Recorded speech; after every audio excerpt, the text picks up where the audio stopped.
जय श्री स्वामीनारायण। शिक्षापत्री श्लोक 47 अर्थदीपिका भाष्य कृत सतानंद स्वामी। एकात्ममेव विज्ञेयं नारायण महेशयो उभयो બ્રહ્મરૂપેણ વેદેશુ પ્રતિપાદનાથ। ભાષાંતર।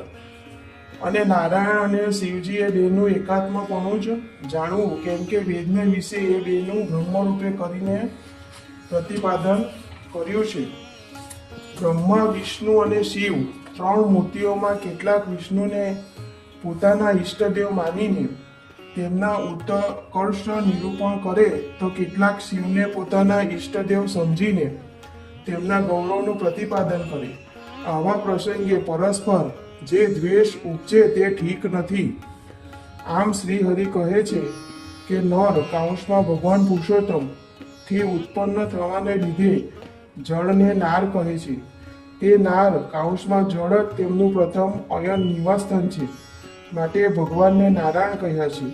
આ સ્મૃતિ વચનમાં કહેલા નારાયણ અને મહેશ કાંસમાં શિવજી આ બંનેનું એકાત્મપણું જ સમજવું, કારણ કે વેદોમાં એ બંનેનું બ્રહ્મ રૂપે આ જગતની ઉત્પત્તિ, સ્થિતિ અને પ્રલયમાં કારણરૂપ અસાધારણ ધર્મ તે બંનેમાં છે એમ કરીને પ્રતિપાદન કર્યું છે। જેમ કે અર્થવ શિખા, અર્થવ શિરસ, શ્વેતા સ્વતરીય, મંત્રોપનિષદ તથા કેવલ્યોપનિષદ આ બધા શ્રુતિ ગ્રંથોમાં શિવજીનું બ્રહ્મ રૂપે પ્રતિપાદન કર્યું છે।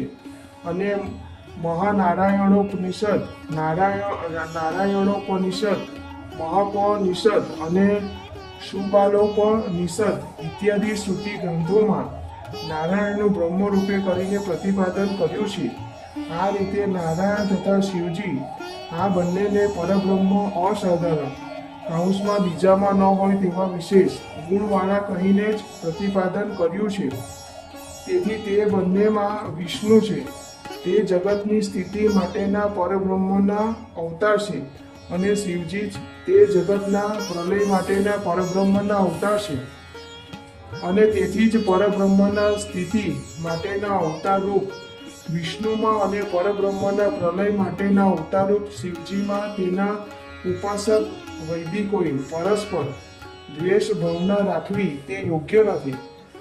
તે શ્રીમદ ભાગવતમાં કહ્યું છે કે હે બ્રહ્મન, આપણે બ્રહ્મા, વિષ્ણુ અને શિવ ત્રણેય એક રૂપ જ છીએ, માટે તેમાં સર્વભૂતોના અંતરાત્મા જેવા આપણામાં જે ભેદભાવના નથી રાખતા તે જ શાંતિને પામે છે। તે મહાપુરુષો મારા શિવ સ્વરૂપમાં, ભગવાન વિષ્ણુમાં અને બ્રહ્મામાં અણુ જેટલો જ પણ ભેદ જોતા નથી। આ પ્રસંગે એક બાબત સમજ્યા જેવી છે કે બ્રહ્મા, વિષ્ણુ અને શિવ આ ત્રણેય સ્વરૂપોમાં વિષ્ણુ સત્વગુણના પ્રવર્તક છે, માટે મુમુક્ષ આત્માઓએ વિષ્ણુની ઉપાસના કરવી જોઈએ, પણ બીજાની નહીં। આથી આ વિષ્ણુ રૂપ અવતારમાં વિશેષતા સમજવી જોઈએ। તે વરાહ પુરાણમાં કહ્યું છે કે પ્રકૃતિના ત્રણ ગુણ છે, સત્ત, રજ અને તમ। એને સ્વીકારીને સંસારની સ્થિતિ, ઉત્પત્તિ અને પ્રલયને માટે એક જ પરમાત્મા વિષ્ણુ, બ્રહ્મા અને શિવ આવા ત્રણ નામ ગ્રહણ કરે છે। છતાં પણ મનુષ્યનું કલ્યાણ તો સત્વમૂર્તિ વિષ્ણુથી જ થાય છે। જે સત્વગુણ છે તે શ્રી હરિ છે, અને જે શ્રી હરિ છે તે પરમ પદ છે। જીવનો મોક્ષ સત્વગુણથી થાય છે, અને સત્વગુણ નારાયણ રૂપ છે। સાત્વિક ભક્તો જ વિષ્ણુની સેવા કરે છે।